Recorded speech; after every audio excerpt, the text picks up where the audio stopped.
Hey, thank you so much, everybody, for joining us on this investor webinar for Kindship. And as you'll probably know, this is our second investor webinar for the campaign as it's coming to a close this week.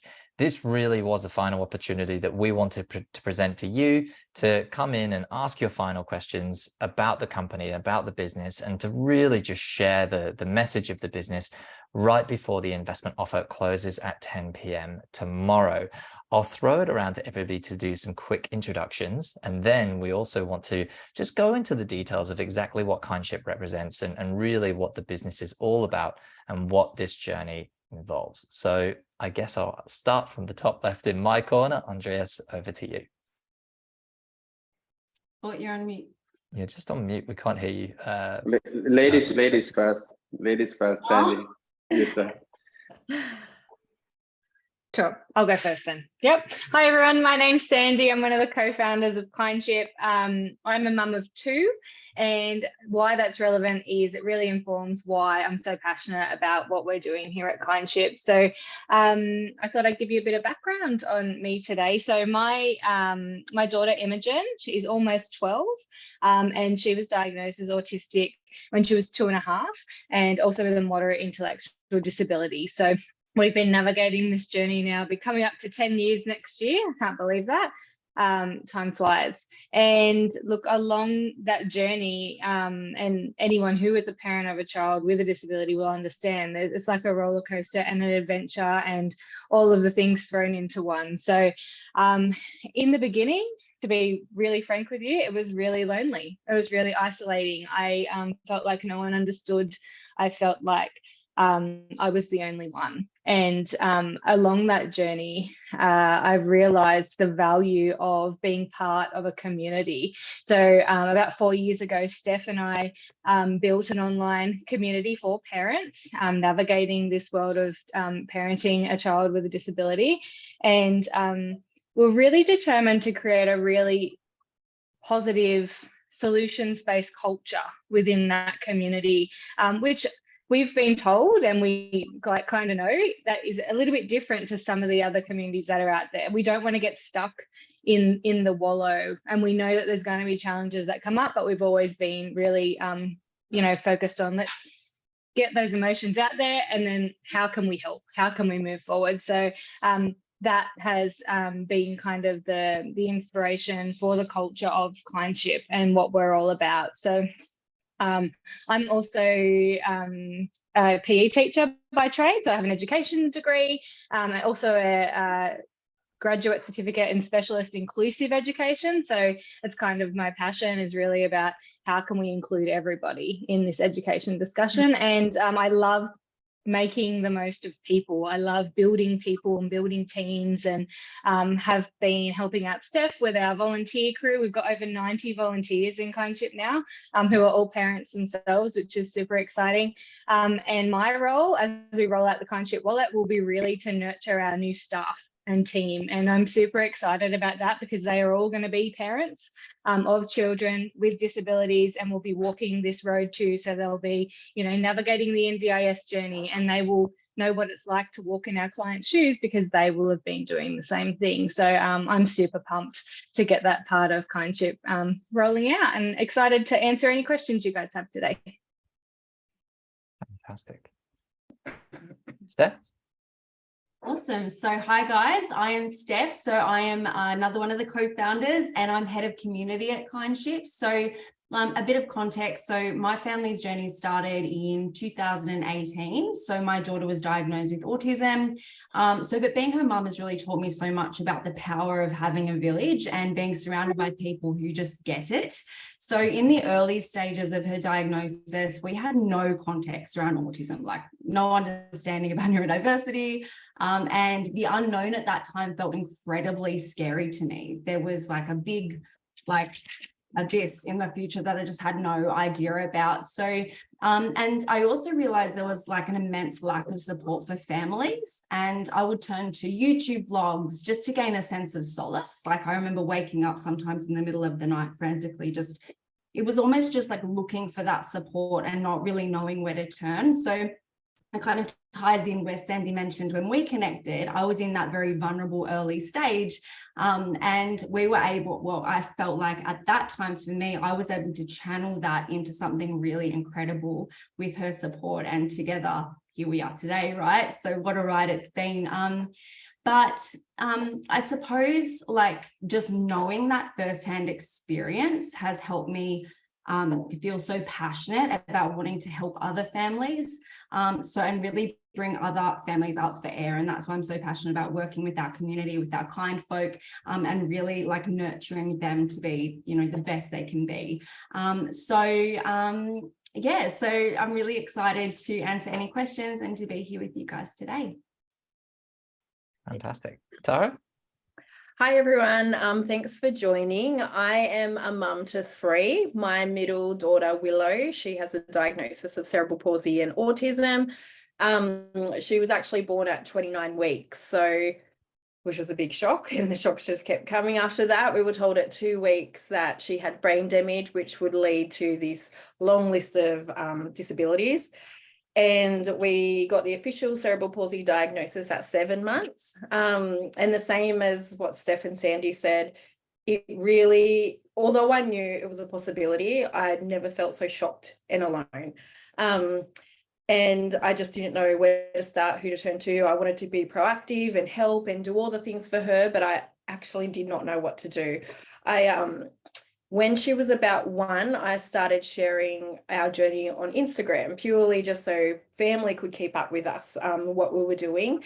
And having a background in education and early childhood, I started sharing therapy ideas that we did at home.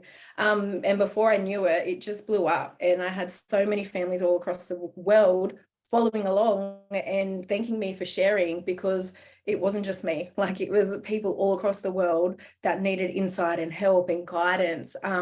So I think once I started sharing, that's when my acceptance journey actually started. I thought I accepted the journey right at that 7-month mark, but turns out it was once I started connecting, I accepted it, and I felt this sense of empowerment, and I was speaking to families, which is why I'm so passionate about Kindship, because I know how much that transformed our journey. It took away the grief and the overwhelming feelings to something of positivity, and I could see past like the worries and concerns that I was feeling. So we ended up sharing our therapy ideas in an ebook, and that's been shared all across the world now. And my role in Kindship, I am head of marketing. So I am in charge of just getting the word out there, but also producing content that connects with families. So they can look at their phone and be like, oh, it's just like she gets it, they get it, I'm not alone. And also putting together like thoughtful resources. We have a magazine that we put together, which I often think like, oh, imagine when I got that diagnosis, if someone handed me this magazine, and it would have just been this soft landing platform, and let me know that, wow, there's an app, there's a whole community of parents just waiting to connect and help me. So yeah, extremely passionate about everything that Kindship offers, and yeah, happy to answer any questions as well. Fantastic. And Andreas? Happy Wednesday, everyone. And so my name is Andreas, and I'm the Chief Technology Officer. So I oversee everything technology and operations. And my story is a bit different. So I originally grew up in Lithuania, and my mother fell in love with the Dutchman around when I was 11. We moved to the Netherlands, and that's where I kind of discovered the internet. I just started building things really very innocent as a child. I was just trying to build things that I thought were cool for my friends, and ended up building a social network, which grew to 50,000 members in the Netherlands. This was pre-Facebook. Actually, MySpace killed my project. So that was like before, like that was a while back. So then fast, I don't know if anyone remember the times when people used to buy ringtones. If anyone is old enough to remember, people used to buy ringtones. Yeah, definitely. So As a 13-year-old kid, I was selling $8,000 worth of ringtones every month. So that was an interesting start. in my entrepreneurial journey. And fast forward, in my mid-20s, I was living as a digital nomad, and while traveling in Thailand, I met Sama. So my beautiful wife and our CEO here at Kindship. So what I've learned from Sama, so Sama has been working as a speech therapist for over 10 years, specialized with kids on the autism spectrum. And she was actually speech therapist to the school where Sandy's daughter, and so that's kind of how we're all interconnected. And one of the things that I've noticed, and that what Sama told, is that she basically said she learned more about speech therapy by talking to moms like Sandy than what she learned at the university. And that's what's kind of the start of the idea, is like how powerful would it be if we would create like a safe space for parents to connect and inform and empower each other. So that's what's kind of, that's kind of my story.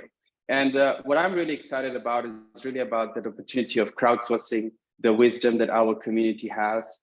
And we are doing that within our existing social network, but I'm really excited with the Kindship wallet, because once those invoices go through our system, as you can imagine, there's so much valuable information in each invoice, which therapies parents access, which services parents access. So crowdsourcing that wisdom with a kind of community layer, technology layer, and making that really accessible to every family in Australia. Like that's what I'm really excited about. So looking forward to any questions that may arise. Thank you. Yeah, fantastic. And look, as everybody's been saying, this session is really for you to be able to ask as many questions as you wish to, leading up to the close of the investment offer at 10 p.m. tomorrow. One thing which I think that I'd really love to touch on, which has been a theme of the Kindship campaign and really how you're building the business, is that you don't really need to raise a lot of money to be able to get to profitability. You've talked about getting to 1,000 users and effectively being profitable from there, and it being sort of your last raise. Do you want to talk about that in a little bit more detail, really? Because I think that there's so much substance to that as a business and as an operation as you grow. I'm happy to take on that one. Yeah. So if we look at our wider network, so we're already reaching tens of thousands of families in Australia. We've grown from 100 active parents in January. When we launched in April, we had 500 active parents, and in October we had 2,500 active parents on the app. If we look at weekly active parents, we're seeing parents getting roughly 1 hour of support on the app per week. So we've created really a meaningful, safe environment for our families. In the last couple of weeks, we've also started testing some performance marketing channels. So we've actually did small tests across Google, YouTube, Facebook, Instagram, TikTok, Apple Search. And we've also discovered that we can roughly get one app installed between $5 and $6. So with the rollout of the Kindship wallet, which comes kind of a new plan comes with a setup fee of roughly $230 and then a monthly fee of over $100. So between kind of $5 to $6 per app install and those fees, there's kind of a lot of space to onboard, grow the community and onboard new community. And just a couple of days ago, we talked with local plan managers, actually 2 accountants that have a plan management service with over 3,000 participants. Both of them accountants, actually both of them invested $10,000 each yesterday. And they confirmed that, cash flow should fuel our growth down the track. Of course, we can't predict the future, but we're very optimistic that this is most likely going to be our last raise. Besides this race, we also have, there's some, I think it's research commercialization grant from the federal government up to 500K that's available, and also the R&D tax refund. So yeah, overall, we are hopeful that this will fuel our growth moving forward. Yeah, fantastic. Can I add, Robin, if that's of course, all right? Please do. I'm just, well, Andreas was talking about numbers. I also think, like, from a qualitative perspective, like Steph and I interviewed dozens of parents who are currently accessing plan management or self-managed NDIS plans, and like 98% of them were unhappy with their current experience. And for us to then be able to provide a plan manager who understands the journey, who is navigating the NDIS themselves, who understands the complexity of life and what's going on. And even just like kind of mentioning that to the people that we interviewed, they were like, oh my God, this sounds like awesome. And when we look at the surveys that have been done in our app, like, you know, up to 80% of people are saying, yes, I would be very interested. So, and they're the people who are in our target market who are already in our space. So those numbers look really promising. And I think from a qualitative perspective, being able to solve some of the problems that our families are experiencing that aren't being solved already is going to be a massive asset. Yeah, awesome. And a question here. Great work, guys. With your success, what are your predictions for new entrants into this space, offering new/improved platforms?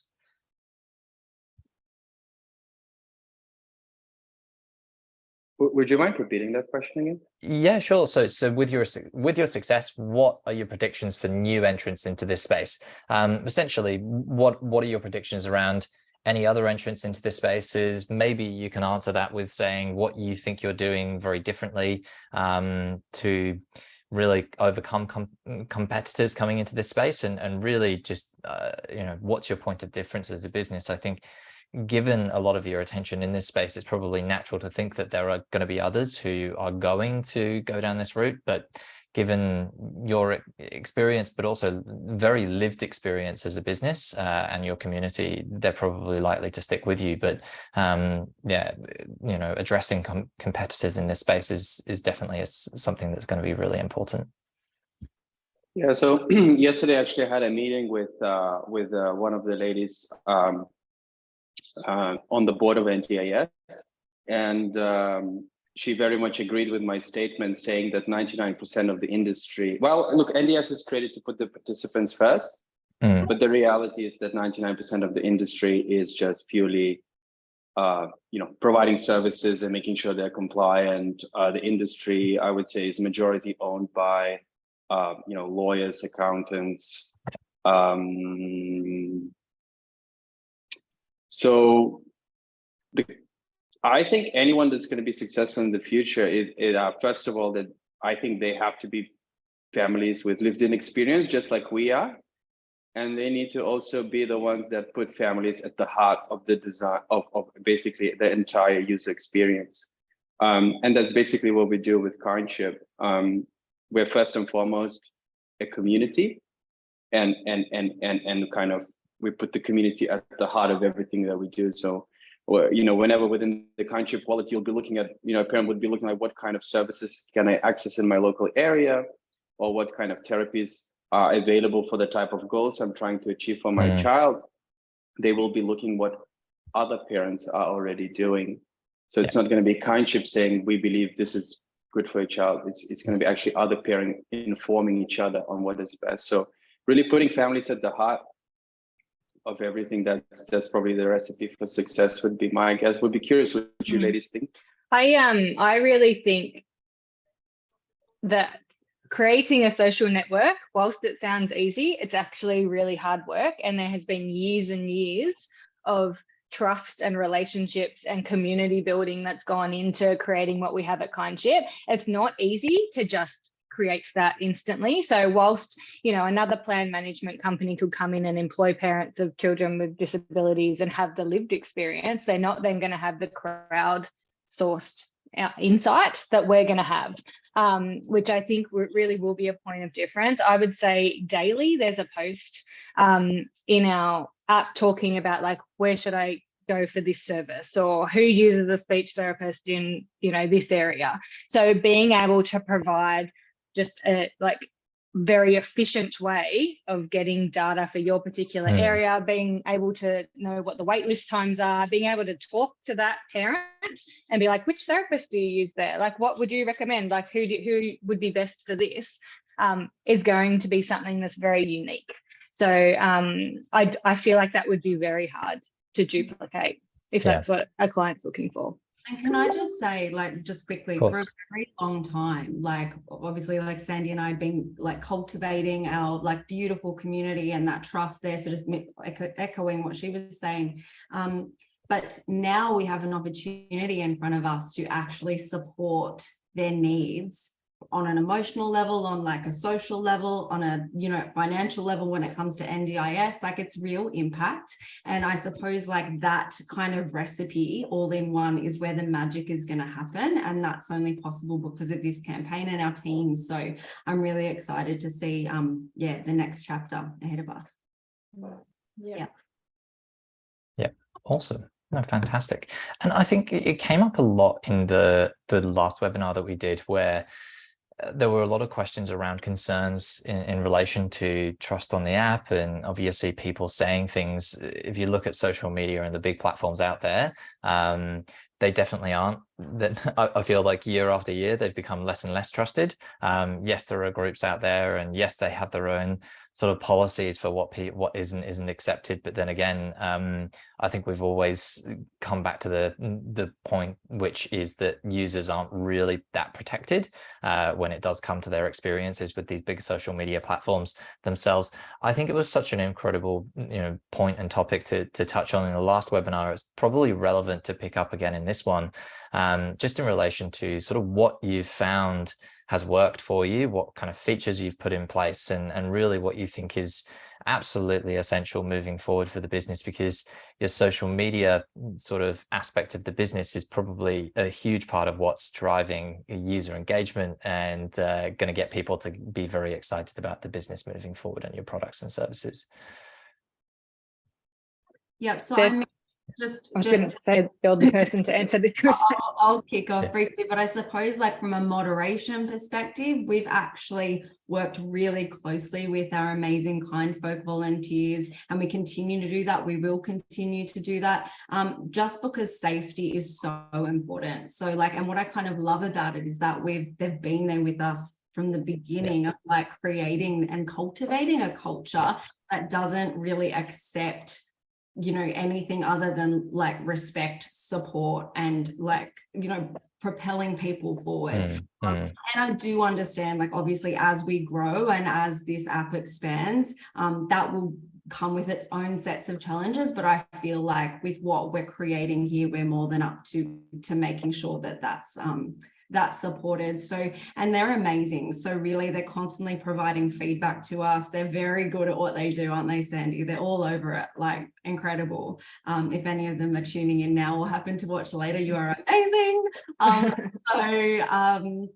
So yeah, I feel super grateful to have that, really like those real insights constantly supporting our I think too, like it's important to mention, like our community guidelines and culture has been co-designed with our community. So like they're setting the standards about what they will tolerate and what they want to see, and even like the features that they want to see in the app. So whenever we release something new, we will test that and get feedback from our community, whether that serves them or whether something needs to be changed. So we're in this constant process of collaboration with them. And like, I just think that's really powerful because we're actually providing exactly what our community need. In terms of safety too, like our onboarding process, like there's like it's a decent onboarding to make sure that we're getting the right people into the app as well. So, and that there's a specific community that we're supporting. So, and everything's tailored for that community. So, and I would echo what Steph says about our moderation team. They're on top of it. They're awesome. Fantastic. Do you want to talk about the tech, Andreas? I just want to talk about, so I think culture is of course the heart of it, but incentives matter a lot as well, right? So if we look at other social media platforms, what is their predominant incentive? Like glue you to the screen and serve as many ads as possible, right? That's the basically what they're optimizing for, right? Luckily we have NGIS. So, while we see parents that use the app weekly, they utilize the app 1 hour per week. That's, if we can reduce that to 20 minutes per week and add as much impact, that's what we care about. So in that sense, unlike Facebook that kind of just wants you to glue you to the screen, we're all about impact. So our business model, thanks to NGIS, actually allows us to focus on impact. And I think that helps then also kind of is interconnected with the culture that Sandy and Steph and everybody is working on as well. Just one thing I do want to say, Robin, just what you said, like the community and the kind of the social networking aspect. We know that that is of course kind of the magnet for growth, and that we'll see, there's major growth potential there. However, I also want to say is that all 266,000 NDS participants, 18 years old and under, mostly represented by parents, all of them need to have their plan managed, right? So we also see the plan management bit. So people that maybe don't necessarily recognize, are not yet ready to recognize the fact that they need that peer-to-peer support, right? We see plan management and people coming onto Kindship essentially for plan management. We see that equally as an opportunity to fuel our growth. So those parents that maybe don't recognize the importance of community just yet, we see them coming for the Kindship wallet, and having then private conversations with parents, asking how was that music therapy for your child, or like have those little private conversations. So we see the Kindship wallet equally as a kind of growth opportunity for the community as well. Yeah, fantastic. And you've had a question here around your offer document indicating an average 10-week retention rate, so near enough 50%. Do you see this retention rate increasing? Yes, it's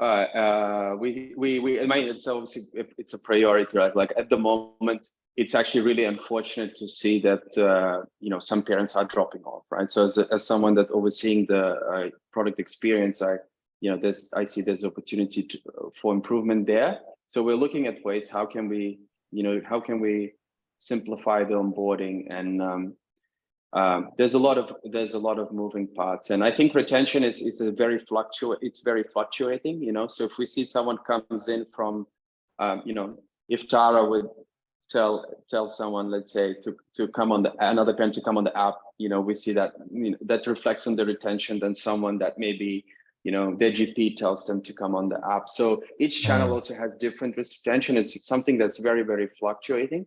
And if anything, to be honest, like if you look at Instagram, when Instagram started, it used to be a photo editing app.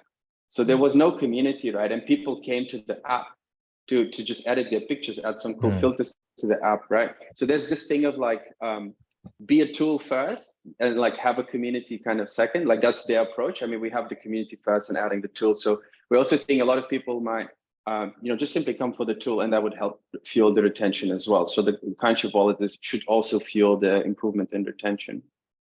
Yeah, absolutely. I think also there's a element of teaching people a new tech as well, and we're so ingrained in some other like options that it is a learning process doing that, and like whilst that retention after 10 weeks looks like that, we're also finding people come back in later on, and something might have come up in their life, or they just haven't literally had time to do social media, and then they're like, oh, I've got to get back in there. So like as Andre said, like it is fluctuating as well in that respect. Sorry, Tara, did you want to add to that?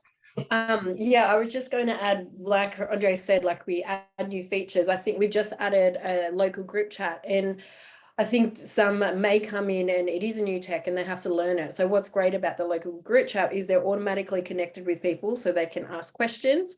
And like Sandy said as well, I think some people, especially early on in their journey, might join and they could be just had the diagnosis and not ready to connect. They might go away for a little bit and get their head around all those appointments and everything, and then they usually do come back. Because they seek that community. So yeah, fantastic. And we've just got one last question here. One other has just come in, so we will cover off both of them. Jason here has asked a question which I remember seeing in the webinar previously. Are you focusing on early intervention or support for all ages on the spectrum?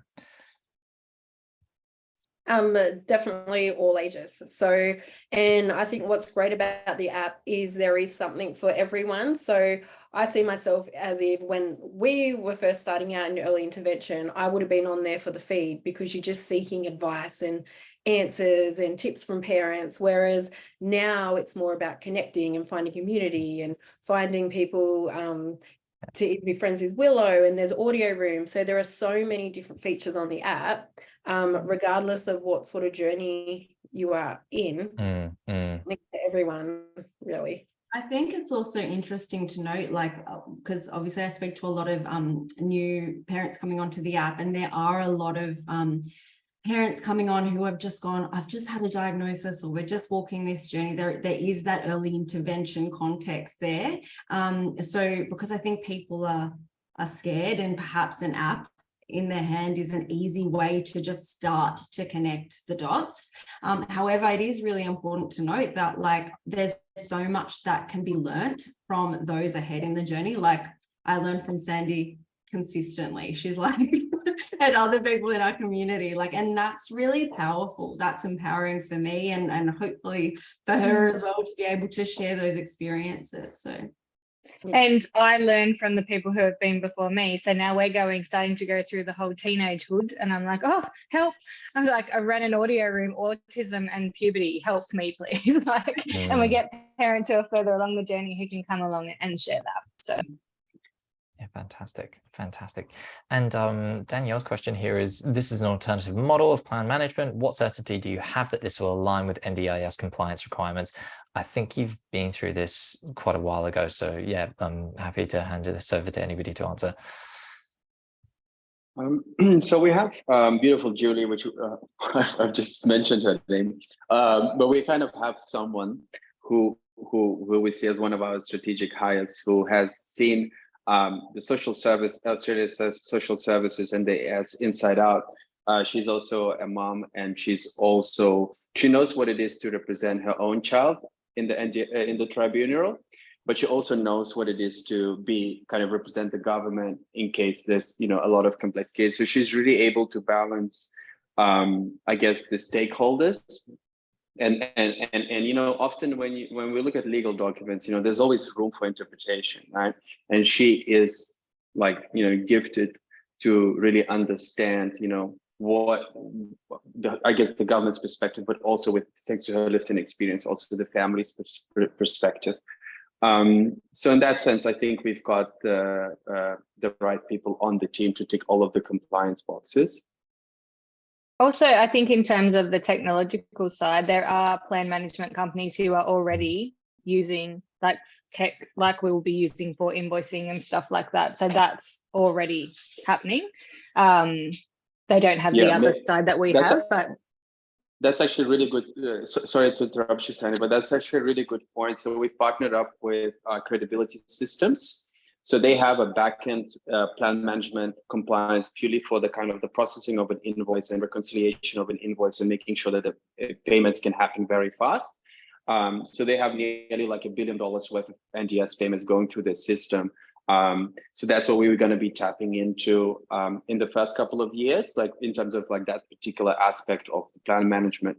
We'll utilize their system. We won't be building anything custom specific for that.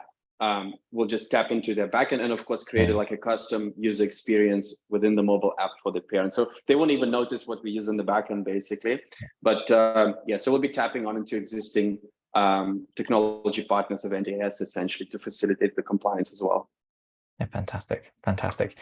And the final question you have is, do you have any major shareholders in the business? The cap table is available, by the way, so in the capital structure section of the offer document, which I can point anybody towards. The question itself was asked anonymously, so I can't send it to you directly unless you just state exactly who you are, but I'm happy to point out exactly where you can access this in the offer document itself. But Andreas, I'm happy for you to answer that one as well if you want to.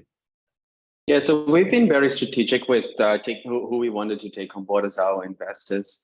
So one of the largest investors, which you can find in the offer document. So we've got actually South Australian government's venture capital fund is one of our major investors. And, as a government business model, made a lot of sense to align ourselves with the South Australian investment community. And it's also overseen by David, who is ex-CEO of Uber. So he kind of brought Uber to Australia, you know, from the first, like he launched Uber in Australia and kind of brought it to where it is. And he really understands, you know, how do you activate those local networks across the country. So that was one of the kind of strategic alliance that we formed. And the second one also with Torrens Capital. So they've got like thousands of allied health professionals and nurses across the country. So also a great network for us to kind of tap into. So yeah, those are at the moment the large investors. There's actually one large investor we expect to come through. But yeah, we'll be able to announce that when that actually happens. So they're doing their best to make it on time, Robin. I talked to you this morning. So they're actually optimistic they'll make it on time. So that's fantastic. Fingers crossed. Yeah. Fantastic. That's great. That's great to hear. And look, as how in terms of users, actually, I think one of the questions which you had previously was kind of where do you get to cash flow positivity? You've mentioned when you have over 1,000 users with the Kindship wallet, that's going to be a great position for the business because that will be providing a continuous revenue stream. How many users do you have at the moment? Obviously, you've got the app, which people use as a social media app to then obviously share their own lived experiences. And then you've done a survey which has kind of expressed how many people would like to use the Kindship wallet when it is available. Is that the case? Do you have about 2,500 users at the moment on the app? Yeah, so in October, we had 2,500 active parents on the app. Right. And just like with everything we do at Kindship, co-design is at the heart of everything we do. So before we even, you know, thought this might be a good idea, you know, Sandy and Steph had, you know, interviewed a lot of parents about the experiences of, you know, both plan management, self-management. And so we went to a rigorous co-design session before we got to this Kindship wallet vision. And we didn't want to base anything on assumptions. So what we've done is we've presented the Kindship wallet vision to our users on the app, and 77% of users opted in for the waitlist. So we know that, you know, I don't know, Sandy, if you want to, or Steph, if you want to comment, because Steph, you've been the one that also kind of presenting that to the community as well within the app, like you kind of help facilitate that. What's your... Yeah, it was a very, very interesting experience, actually. And I actually think it was quite vital for us to go through and have those conversations because, you know, obviously we have that lived experience with our own NDIS experience. And I kind of had assumed that everybody's experience was the same as mine, and it is absolutely not the case. So talking to real families and learning about, you know, the ins and outs was vital to us being able to bring that to the team and say, okay, this is what families need. These are the patterns that we're seeing, and this is what it could be reflected in the technology. So, yeah. I just want to say as well, like, I mean, I don't know the exact number, but like so many parents have invested in us, right? Yeah. So that's also, you know, the $500,000 that we made, like my guesstimate would be the majority comes from parents with lived-in experience. So that is a strong validation of the importance of what we're trying to achieve here. That's fantastic. That's fantastic. Conscious that we've gone over time a little bit, we do have one final question, and then we're going to close off the questions from there. But really just want to thank everybody for the questions. I know people probably have to jump off, but we are recording this session and we will send it around to you. A question here, there's a lot of criticism of the NDIS system. What happens to the business if the government does a complete overhaul of the NDIS system? Who wants to take that? I mean, it's sorry, because I'm jumping into another meeting with one of the investors, so I'll need to leave. But I'll be really quick.